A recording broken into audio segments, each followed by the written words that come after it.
This is how fast things are changing. This is the information age. If you're operating by old ideas, you're obsolete. You begin the game by, identifying your dream. I think that's really where it all starts.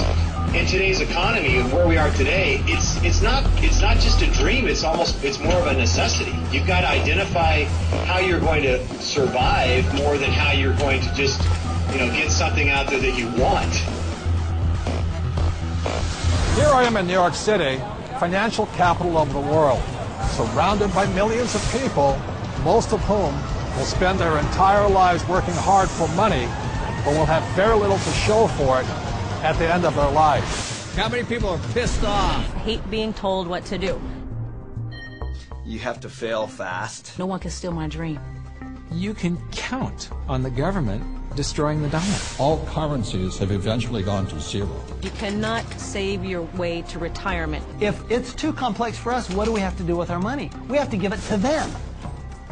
It was pure hopelessness. It was just 100% survival. Somebody's buying it. The public isn't buying it yet, but somebody is. How bad do you want it? That's the question. It's time to acquire. An unfair advantage.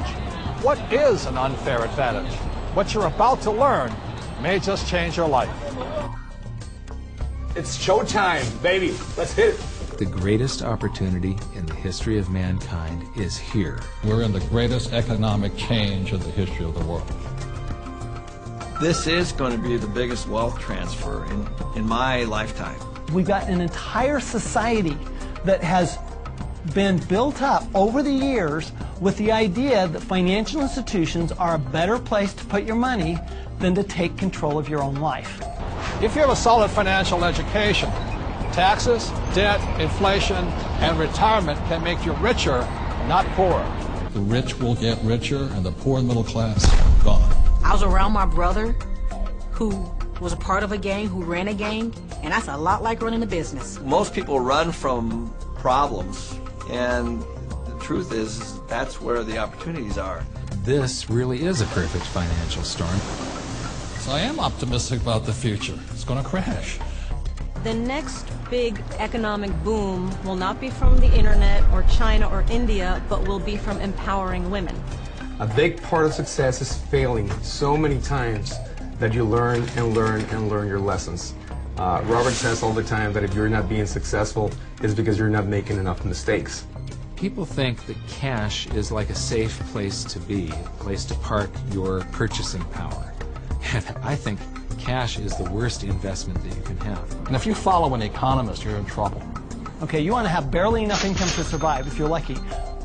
Go do 401ks, go do mutual funds, be my guest. This is the best time to talk about this because people have had a shift of context with this economy. To change your financial life often involves changing your mindset. It really is where it starts, is the attitude, it's the mindset, it's the decision that you're going to, take responsibility for your own financial life. Knowledge is money. Show business. When you think about show business, you always think about the show, right?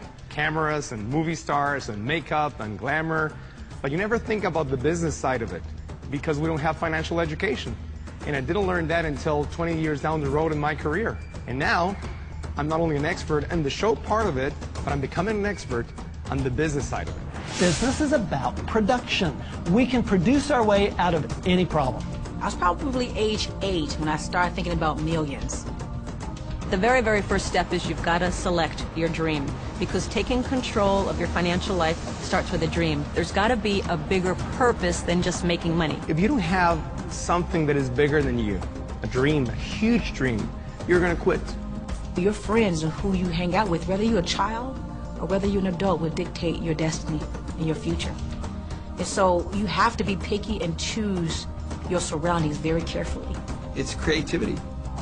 It's brainstorming. It's being around like-minded people. People have so many emotions attached to money. And it might be because of how their parents thought about money, or an experience they had around money that, they think it's evil, or they think rich people are bad people, and all of this stuff.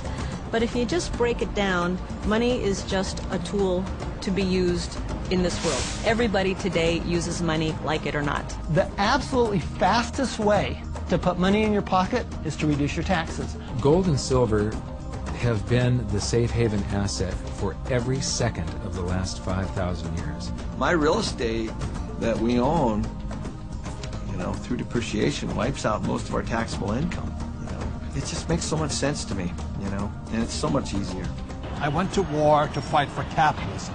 I fought for the freedom for a person like me who had nothing, to work hard, to use my brains, and to build a better life for myself and many other people. The problem isn't capitalism. The problem is laziness. People who expect something for nothing. The problem is greed. People who take more than they give.